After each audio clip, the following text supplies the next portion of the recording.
guys, welcome back to ChatGBT, Gracie Barra Tooting. So now we are gonna have the second part of Professor Tom's journey. And now things are getting like more interesting because you're almost getting to the whole existence of Gracie Barra Tooting. Yes. And also like Professor Tom's journey as an instructor. Yes. Yeah, those were the days. Yeah. Okay. Relearning Jiu-Jitsu. Relearning Jiu-Jitsu. And when do you feel that you started relearning Jiu-Jitsu? It was like a belt or? I think through the process, I've talked about the purple belt and the struggles you had as a purple belt wanting to quit because you didn't feel you were good enough in comparison to your contemporaries, and then having to accept that you weren't going to be as good as them because you were living ultimately a different life than them. They trained lots, you worked lots. You trained as a hobbyist, they probably worked as a part-time hobbyist kind of thing, sort of. So you have to sit and accept that. And then I got my brown belt, and that was a huge surprise to me, totally. I've been training as a purple belt. You just start to see growth, and then suddenly, that must have taken 3 years, and you get hit straight away. Here's a brown belt, and you're like, I don't know what this means. This feels out of control. I don't feel comfortable. And you become almost back to where you started as a purple belt. You're not good enough. You've seen all these people who are advancing, and you're now in a belt that you feel that you should justify, and you never feel comfortable in that belt. Interesting. So do you feel like mental health wise that was the more tough belt that you've been through? I put a lot of pressure on it, feeling that I needed to live up to some sort of expectation that nobody else had created, told me I should. It was all in my own head, and it just made me aware that I believed myself not to be good enough. I believed myself to be an imposter in a brown belt, and ultimately, like we've discussed, as a black belt, you're a white belt that doesn't quit. So along that journey, you're just a white belt that doesn't quit when you get to brown belt. A brown belt is still just a white belt who hasn't quit. He's still finding his way. He's still learning.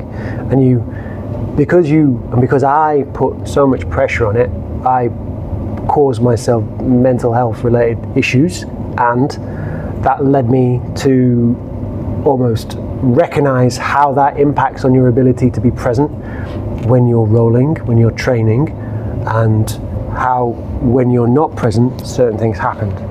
And that, led on to situations where trying to live up to being a brown belt led me to be fallible and being tapped by a white belt. And these things open up. And then that just exploded. Tell us the juicy about how you were tapped by a white belt. I was in a place where I just wasn't concentrating on jiu-jitsu. I was in my own head. I was thinking about issues at home and with my family. I basically was trying to train to keep myself under control, but it just wasn't working. And I was rolling with a white belt. He was also an MMA fighter, so in that context, it's like he still had some skills and experience, but I just wasn't present, wasn't focused, wasn't paying attention, and got triangled. And that is the worst feeling in the world when you tap and then it's a white belt and you look around and your professors are all there and the academy, or you feel like everybody's there. I was gonna ask you that, watching. Do you feel that the culture that you were brought, that you were learning from, that there was this thing of a higher belt cannot tap for a lower belt? Yes, when I first started, that was the case. The old school, you don't tap to a low belt. You don't ask a black belt for a roll. You don't refuse a black belt if he wants to roll with you. These sorts of things. And that sort of was that shouldn't happen. And I feel like that we should do another episode just about the taboo things about jiu-jitsu and the culture, because there are a lot of things that we can talk about and unravel, understand why some of these taboos, these mentalities were put in place, and if there's any room to change things, Yeah, well, that's one of the hopes for this place. Gracie Barra Tooting is about saying no if you're not comfortable to roll with somebody, and the other person accepting that. Just because they're at a different higher level belt, maybe, if you don't want to roll with them because you don't feel comfortable with them or you're not in the right space to roll with them, they should accept that. You should accept your boundaries, accept your wishes. And if a higher level asks you to roll, don't feel that you should say yes at all. If you won't just it shouldn't be mandatory. Right? And we all are on a journey of learning, so ultimately get tapped as many times as you can, fail as often as you can, as quickly as you can. That is always, as I say to the kids and to the adults, that's the pathway to success. Exactly.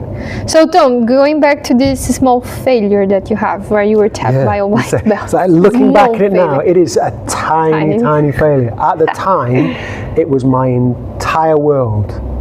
Questioned. Yeah, like totally. Like, what the hell am I doing? Why has this happened? This is a white belt. This guy, he's he's been training jiu-jitsu in a gi for 7 to 8 months. And and then I think I went home and I stayed away from jiu-jitsu. I didn't throw myself back into it, which is probably the wrong thing to do. Yeah. And I sat even more in my own head, questioning about it. And how did you snap out of that whole like rabbit hole that you were at? I think I felt that what I was doing, it just wasn't working. I wasn't feeling comfortable in myself. I wasn't getting my needs met by not training. And so rather than ignoring what happened and trying just to push it away, I confronted it when I was away from the academy. It's trying to understand exactly what happened. Of course, the memory had faded, so I didn't really have that feedback because I just tried to throw it away when I should have sat with that feeling and understood what had happened and what had led to that moment. I didn't, but I thought about why I felt the way I felt and got over that, and then got comfortable again to go back into the academy and train, and basically realized that nobody was watching, nobody cared, anything like that. It's almost like, I think you're wearing odd socks and you go outside and you're wearing odd socks and you feel really insecure because you're wearing odd socks and nobody cares. And it was the same thing.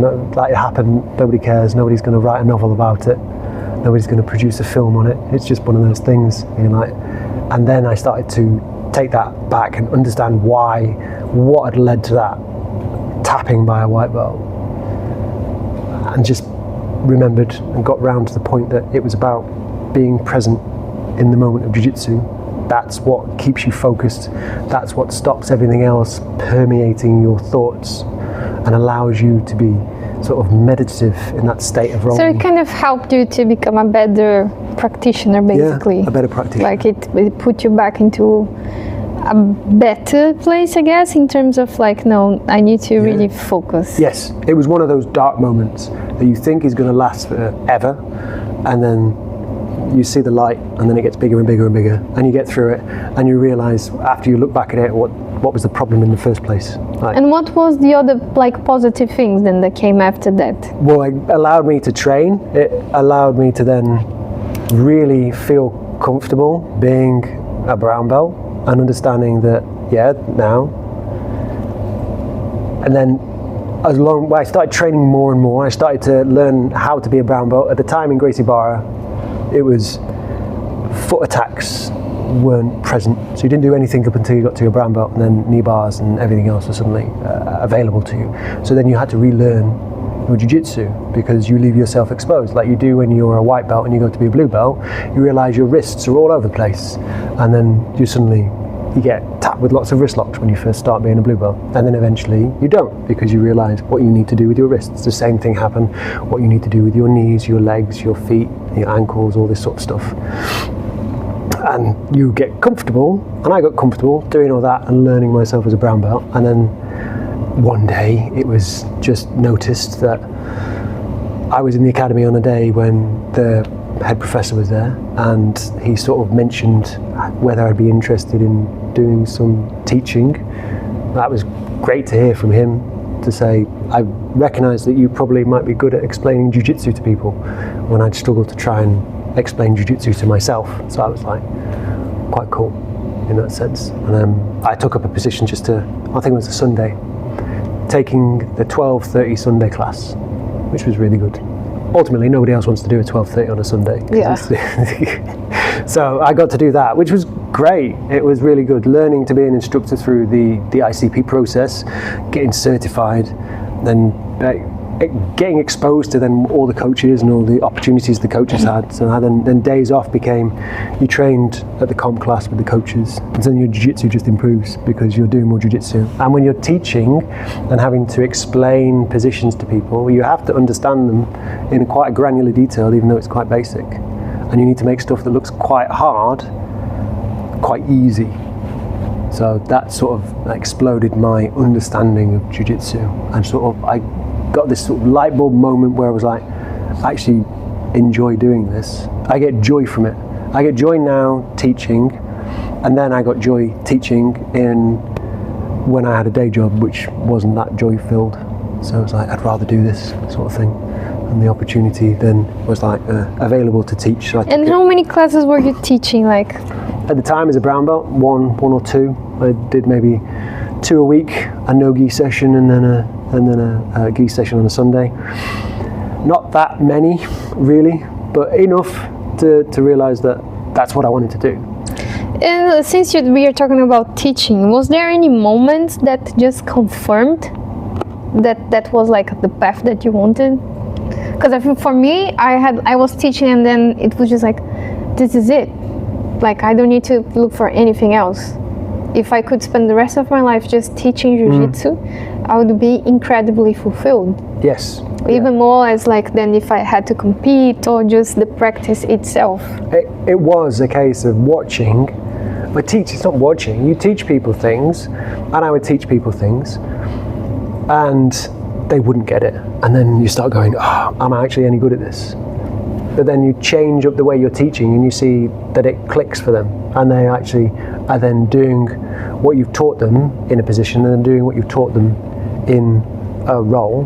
And it's like, wow, I've actually had that positive impact on that person's entire life just through doing that one thing. It's quite empowering to say, actually, I can make a difference to them and these are the people that I am like exposing jiu-jitsu through.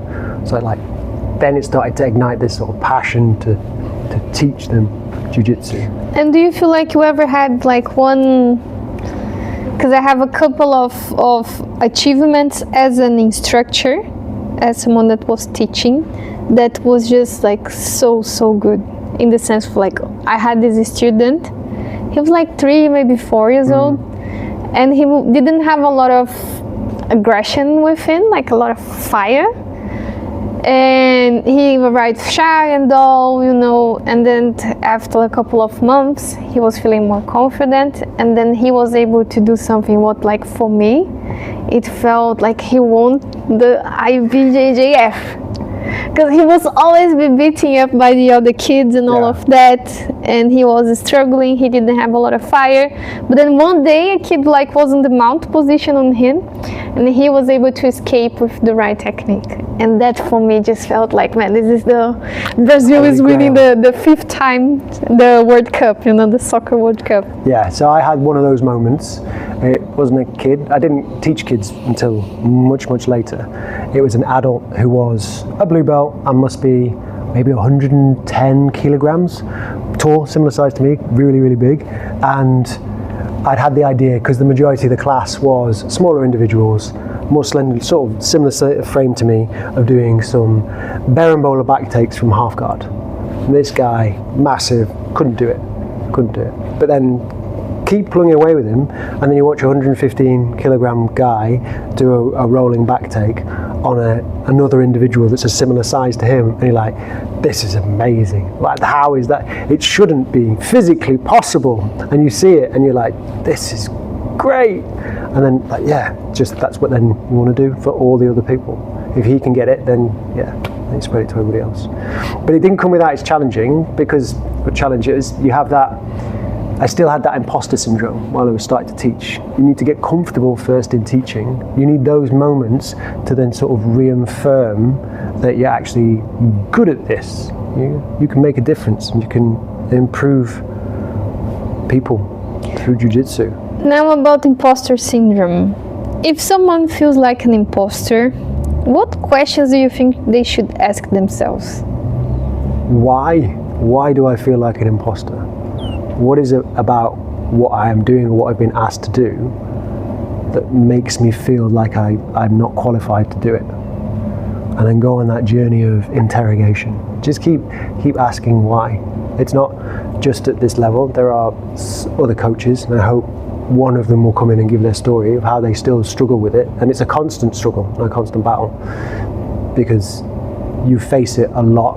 Let's face it, even now as near enough a second degree black belt, having somebody who's a 5th degree black belt come in and stand and watch you teach, you're like, oh, there is some pressure there. This is pressure there.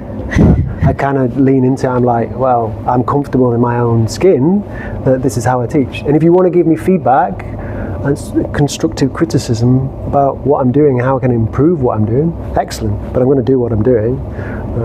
I'm not qualified to do it. I'm able to do it. I might not be the best at it, and there isn't a best at anything. Everybody's always just trying to improve at what they're doing to be the best they can be, constantly. So always a journey of continuous improvement. So yeah, interrogate those feelings. Ask yourself why. Why do you feel uncomfortable? Why do you feel like you don't deserve it? And did the imposter syndrome stop right there for you on the brown belt, or it followed you when you became a black belt? It also followed. Tell us a little bit about. So because the journey through, I started off getting my blue belt and thinking, I get my blue belt, like we've discussed, the belt stuff. And gradually every single one was a surprise, and where I didn't feel I was comfortable or qualified to have that belt. Black belt, it's just a whole different thing. You know, you're awarded a black belt. You suddenly are the white belt that didn't quit, and you get a black belt. And then you're like in a room full of everybody else who's getting a black belt, and also in a room full of all these other people who are already black belts and have been black belts for longer than you've been training jiu-jitsu, some of them longer than you've even known about jiu-jitsu. And this is like 30 years of just being a black belt. Like, they've known about jiu-jitsu since they were 6 years old. And then there is then that huge amount of pressure saying, okay, do I have to be a black belt the same as they're a black belt? Do I have to be a teacher, an instructor the same as they're a teacher? And when I got my black belt, it was like, yes, I do. So what do I need to do, and how bad am I? This sort of stuff. Wow. And what do you remember about when you got your black belt, like the ceremony, the day, how it was really for you? Odd. Like usually, and looking back now, I've seen loads of people get their belts, and it happens. You go to the gym, you're there with all your friends, contemporaries who are training, and you get awarded belts, purple, blues, and whites get blue and stuff, and there are all the black belts stood at the back here. For me, it was an event in a faraway city with all these hundreds of people that I didn't know, and about 20 other brown belts getting their black belt. And I had to give a speech in front of all these people. Braulio was there, Victor was there, all the high-level Gracie Barra people here. And yeah, it was a very nerve-wracking, very odd experience. I had to drive the minibus myself to my own graduation, and then drive all the way back at like 2 in the morning to drop everybody else who'd come up with me. Professor Chico was there from Gracie Barra Twickenham. So it was a big outing for the coaches. But it was nerve-wracking. I know some people say it's nerve-wracking doing a speech in front of your crew, but then doing a speech in front of all these people, and even more so, you turn up to collect everybody, and they ask, have you brought your gi? And we're going to an event in a hotel where you've been told it's going to be like a tie and suit and jacket and stuff. They're like, no, I didn't bring a gi. Why would I need a gi? So I have to stop off at the academy to pick me up a gi that I can wear. It's like, and it hasn't happened since, as far as I'm aware. It's almost like it was just done for me to really freak me out to get to that point. Yeah, so that was odd, but yeah, looking back, great experience, because that's the first time I got exposure to see these people that you've seen videos of, Victor, Braulio, then you see them in the flesh. You get to hear what they say. Yeah.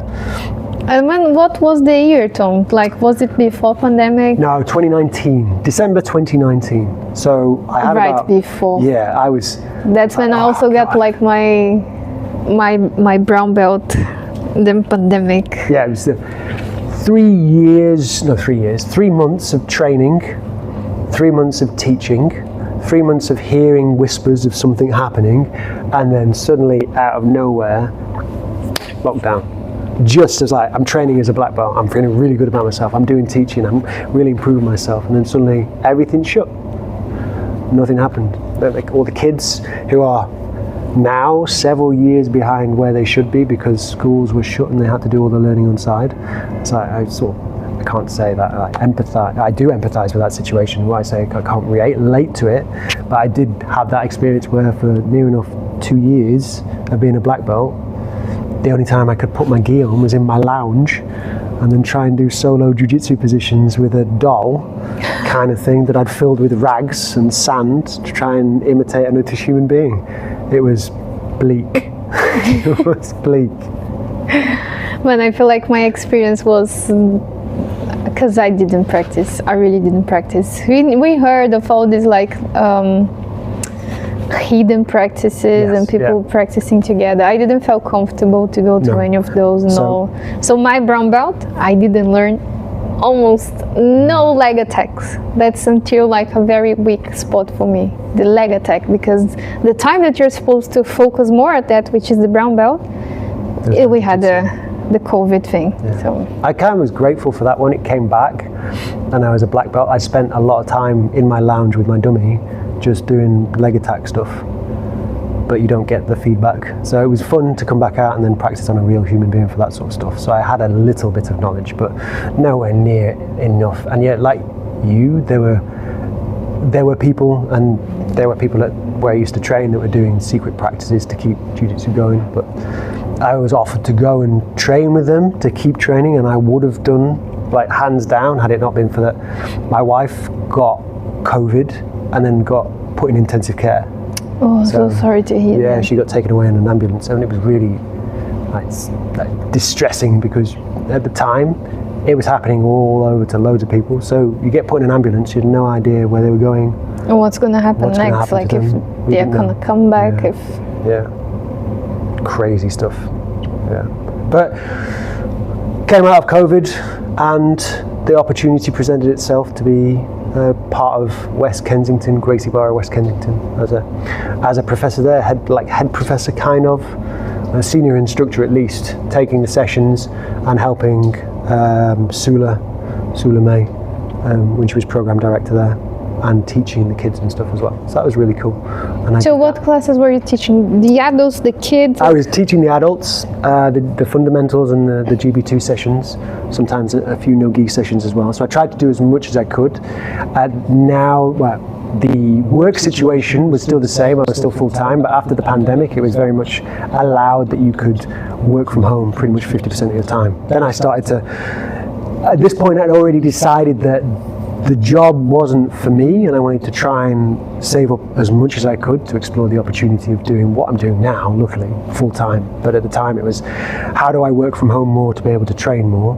How do I work from home more to be able to teach more? And how can I compress my hours down so that I don't have to work in the office when I need to as much as they want me to? So I ended up like 4-day weeks, 3.5-day weeks. So at that point you already knew that you wanted to put together a gym? Yeah.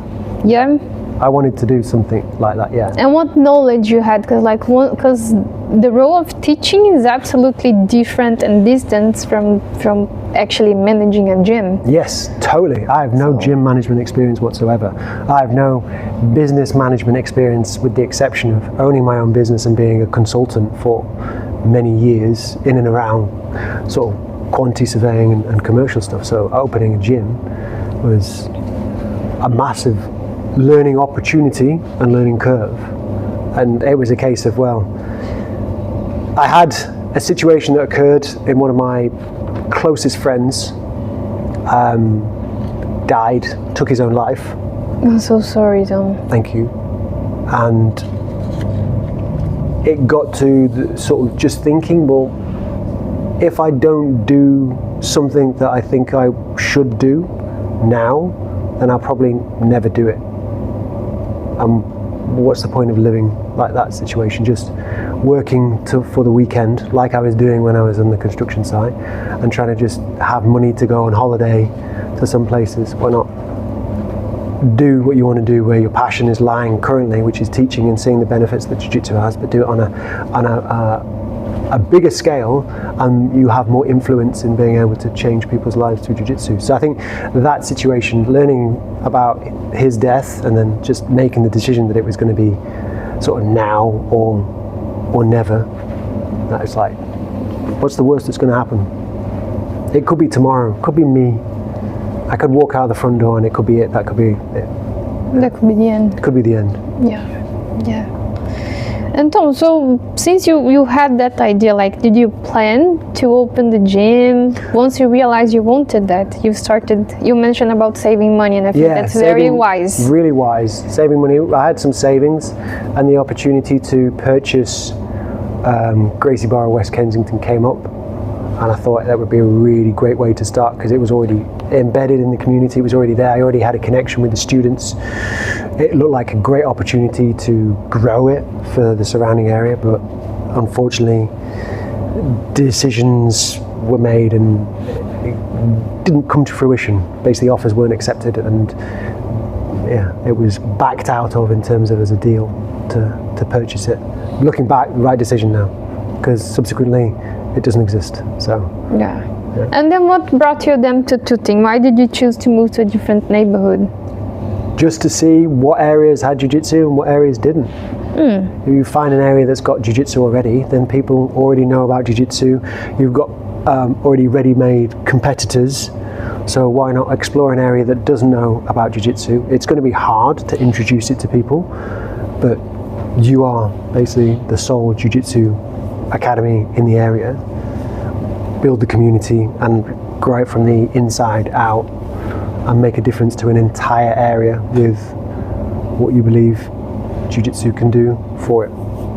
How was like choosing the space? Did you take into consideration anything like special? I don't know, size-wise or... So how big could I have mats? Because I always thought you had huge mats, you'd have huge numbers of potential with people being able to fill those mats. I think that's a good idea, but yeah, you can probably find a space that's got room enough for maybe 20 to 32 people practice. And when did you open them? 2023. 2023. So we started, the deal didn't come off for West Kensington in late 22, and then it was a decision that, yeah, I'm not going to carry on working. I'm going to just jump ship and do this full time. This will be my job. So we found a place, we found this place, Gracie Barra Tooting before, and it was a lawyer's. We still get people coming up the stairs and asking for legal services now, which is very interesting. But yeah, so they had this area which had a solicitor's offices, but it was a big, bright, open space, and I saw it on top of the Barclays Bank, and it looked like it had so much potential. And I could just see it being a jiu-jitsu gym.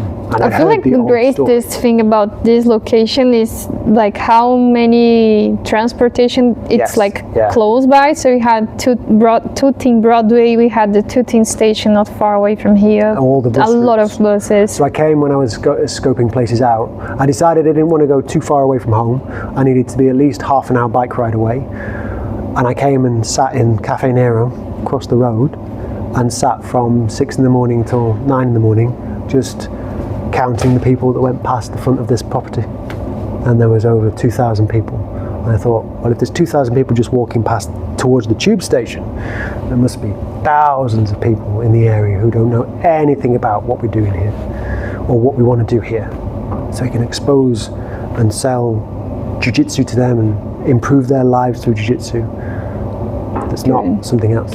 So you signed the contract to rent the property. Yeah. And then how was the putting together everything? You had to go through a massive reconstruction of the... Totally, yeah. We signed it all July, and then by September, mid-September, with the founders, we were open, 23, and there we are ever since. That's been it. Teaching now, not as many classes as I was then, but yeah, still loving teaching, still loving coming into work every day and seeing all the amazing work that we're doing, changing people's lives through the jiu-jitsu. And describe then the first week or the first month, there was any moment that you thought, oh my gosh, we did it. It was a blur. It was a lot. There was a lot of sleepless nights and hours awake, teaching, preparing to teach, trying to learn how to sell, trying to run a business, doing all this sort of stuff. And the end of the first week was yeah, we're doing this. I can't really stop it now. There's a gym that needs to be run. So you have to learn how to do it, otherwise it's going to get taken away from you, and then what happens? So that's always, I suppose that's always been the fear in the back of my mind, is that it could go at any moment, and what you're going to do. Do you want to go back to your normal life that you had before? And I'm like, no, I don't want to do that. No, I'm going to keep going. I'm going to improve as I need to improve, get better at everything that I'm not great at, so I can keep doing this for as long as I'm alive, I suppose. And what's the decision that you are most proud of regarding like GB Tooting? Opening it. Yeah, there is nothing bigger than that. That is my proudest moment, is to open the doors. And would you have any advice for anyone that would like to open a gym, an academy, or what advice you wish you had? I wish I'd had a lot of advice about how to run a jiu-jitsu academy. I believed it to be something totally different to what it was. I believed it would pay you a fortune. That's what I was led to believe. And you could dip in and dip out of teaching, and you'd have this really fancy life that everybody else was working for. And in reality, it's a lot of hard work. You need to do all the hard work. You're literally sweat, a lot of sweat. A lot of sweat. You're not going to get paid a huge amount of money. You'll get a living wage that you can live on. That's happy. I've come to terms with that. I'm settled and comfortable with that. I think if anybody is thinking about it, it's really hard for me to say looking back now, and it's like, do it. But I know for a lot of people there'll be a lot of fear about what they might lose as a result of it. And I'd always think, well, if I didn't do it, what would I be doing now? And I think that situation is worse. So if you're thinking about doing it, it's because your situation isn't what you want it to be. And then you're in control of what situation you want. So do you feel like people who want to be entrepreneurs, maybe they're going to do that because you're not content? Possibly. A wider discussion of why you would do that. I think I did it for that reason. I wasn't content. I didn't get joy from what I was doing. People say, like, find your passion, and if your passion is your work, you'll never work a day in your life. That's not quite true. Yeah, I think that's a big... Yeah, you work every day of your life. Yeah, I'm like holding myself not to say mean words, not to curse, because then... It's true, you just work, but you enjoy it. I think that's the difference. It's joyful work. There's another saying as well, like, if you make your hobby your new job, you'll never feel pleasure out of that anymore. Because I received this kind of like advice when I was, I'm thinking about like really focusing just at teaching or doing other stuff related to like physical activity, because I think it's very good for me. I think I'm good at that. And then one of my friends said, man, are you sure? Because if you turn your hobby into your like job, it's not going to be as pleasant. No. And I agree with that. Like, things just change. The relationship with the hobby, whatever it is, it changes. But at the same time, it kind of brings you other kinds of joy that you would never achieve if you would just as a hobby. So. Yeah. But let's flip now everything and talk more about like your teaching philosophy. Do you feel like you have created your own philosophy, like, or you're following someone else's guidance? I'm following what I believe is to be the best way I can teach at the moment, with constant opportunities to grow in that position through seeking what everybody else does. Like, you've been here, Gabby, 8 months or so, 9 months, and you have brought a lot of how you teach, and I've taken as much as I can from it and tried to apply as much as I can as well into it. So I'm trying to constantly evolve as a teacher, because I'd like jiu-jitsu, you constantly have to evolve, you have to improve. I was never going to be the best teacher in the world at day one. I might never be the best teacher, but I'm always striving to improve myself to be as best as I can be at that particular moment, and take as much as I can from those resources around me to improve our adults and our kids by teaching them jiu-jitsu. In terms of like also philosophy, because I think that once we become professors in the black belt, it kind of brings another type of pressure, where students, they want to drink from our wisdom, you know.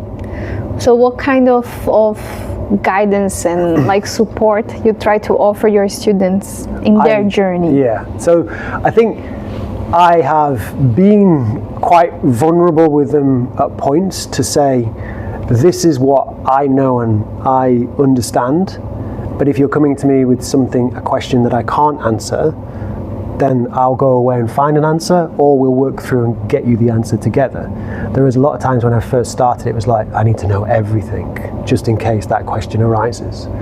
But you can't, it's impossible to do that.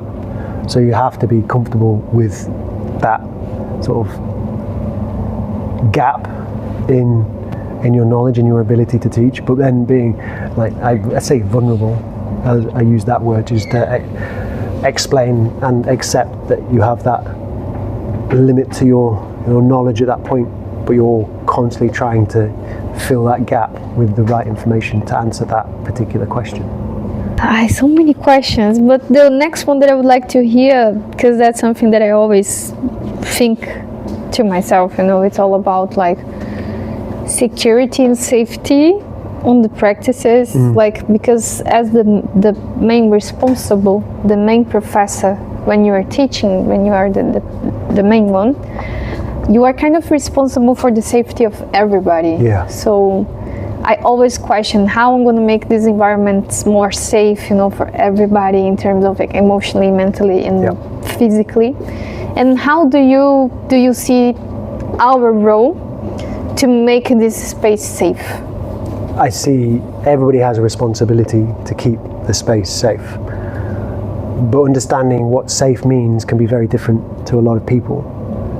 We do a great job of getting that feedback from our community, and I hope I do a good job. I think you're being quite egotistical by asking you and Sophia if I do a good job of asking you if you are safe and what more can be done to keep you safe on the mats when you're teaching as well, and doing the same for individuals and the kids, because it is very difficult to be like eyes on everything that's going on if you're just one person as well.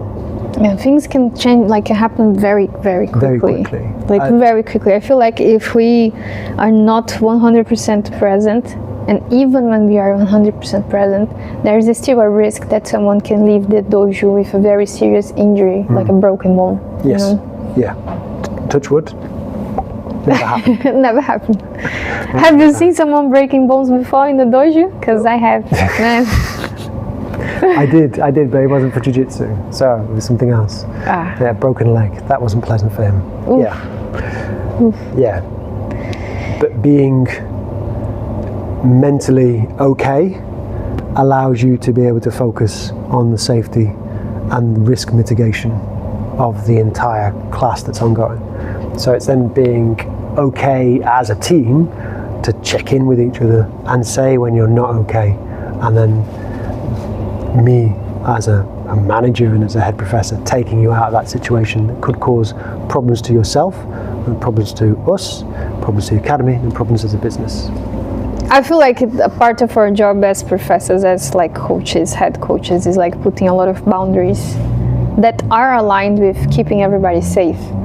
So do you have, what's a boundary that you won't compromise on? Yes, abuse by anybody inside or outside of the academy against anybody inside our community, whether they are in the academy or not, that just is not tolerated. Zero policy, zero tolerance on that front. It's so damaging to what we're trying to build as a community. It just can't be accepted, and you have to be prepared to confront it and stand up to it and do the right thing by the individuals that are under your charge for that. Yeah, I did the right thing because it's the right thing to do, not because you're just considering like the damage reduction or whatever. Damage reduction or the fact it's a paying member or this sort of stuff. It's like, that just doesn't happen now. And changing the subject, but still under the idea of like the teaching thing. Do you have any evidence, any story of a student that you see that their life changed because of Jiu-Jitsu? And like something that really, really was very impressive for you? Yes. Yeah, I'm not going to say names. There have been many people that come through the door and they have changed in themselves through training in Jiu-Jitsu. There are quite a number of the people we've had here as who have gone on to become coaches that have like subsequently changed themselves and sort of dedicated themselves to Jiu-Jitsu and all the benefits that come across it. But yeah, there is one individual who we may hear from in the future, but I won't say any more than that. Yeah. Okay. Yeah. So now you just planted the seed for us to keep listening. I'm curious. I want to know who this person is. Now you'll find out. You might have to interview them. Okay. And so, still like with this, because you mentioned like how you're able to observe other professors, other coaches, and then learn from them. Do you feel like you had the most influential coach that you learned from? For teaching, yes. Yeah, I think I can say Professor Bling. He really helped me when I was first starting to teach, but he was taught, and I learned a lot from Professor Paul Hartley, who was Lucio's first black belt. And he just used to take Lucio's Jiu-Jitsu and basically like condense it and communicate it down into chunks that people he was teaching could understand, because his Jiu-Jitsu was at sometimes so high level that you just stare at it and understand, I have no idea what was going on and how to replicate it at all, whereas Paul would be able to do that in bite-sized chunks that you could get and you could work through. So that's sort of his style of teaching is sort of what I've taken into my style of teaching as well, and his style of teaching is what Bling took as well, and he gave me huge amounts of confidence to believe in myself. Yeah, you know Jiu-Jitsu and you also have the tools to be able to teach it, so to be able to move forward with it. What characteristics do you think a good instructor needs to have, and what would you say it's like one of your strongest characteristic as an instructor? I'd say you need to have patience, and I have patience.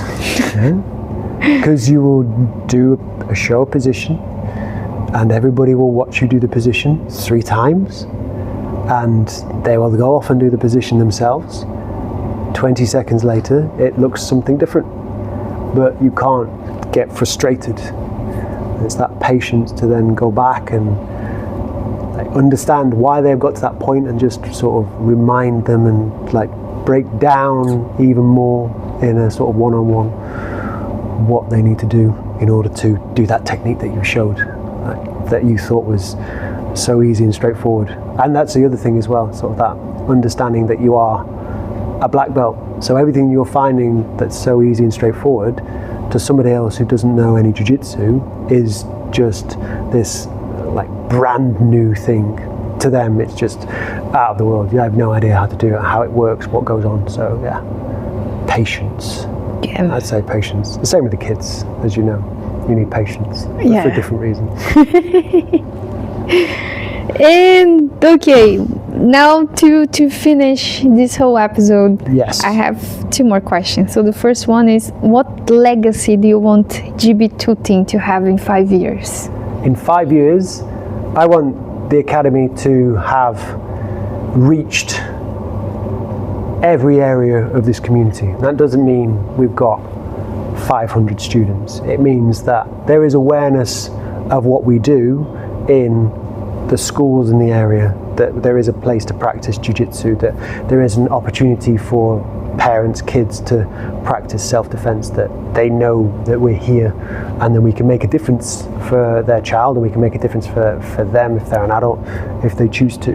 And using that planting in the community is then using this as a base to reach out to other communities as well and take the model of this sort of community-based Jiu-Jitsu form to other areas in the locality. Good. Yeah. Now the last thing. Last question. Yes. If someone is like not sure if they should try a class or not, what would you tell them? And also, how can people find Gracie Barra Tooting and book a trial? So, to find us, straightforward, first question, you can find us on our socials, Gracie Barra Tooting on Instagram, GB Tooting on Facebook. On YouTube, we have our own channel, Gracie Barra Tooting. Our website, gbtooting.com. Find all these sources to book yourself your trial here at the Academy. If you are in doubt, and you're not too sure whether it's for you, we have lots of videos that show you exactly what's going to happen in your trial session. It's no different to what the video says. And I'd say, well, what's the worst that's going to happen?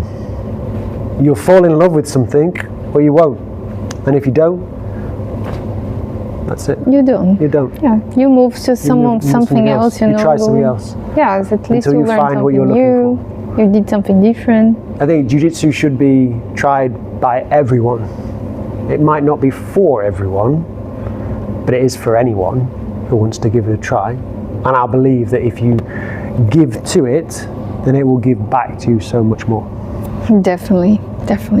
So Tom, thank you so much. I had a great time listening to you. I feel like there's still so much to talk about our own experiences and to learn and exchange. Yes. So I just felt like when you're explaining some things, I felt that I was connected to some of the answers that you're giving. And then there were some other things like, oh my gosh, this is absolutely opposite to my experience. Which is great, right? Yeah, and that's the beautiful thing about Jiu-Jitsu. We are just individuals that we are going to learn how to be in this collective of people. And we are going to go through ups and downs and, learn new things about others, how to live in society, but mostly how to live with ourselves. Yeah. Right? So thank you for your time. Thank you very much. Great. Thank you very much for the interview. I enjoyed it. Good. It's been great. For the next one. Exactly, yeah. So thank you very much, everybody, for joining us. Here's then the second episode of Professor Tom's journey to getting to Gracie Barra Tooting. So join us next time for another fantastic episode of ChatGBT.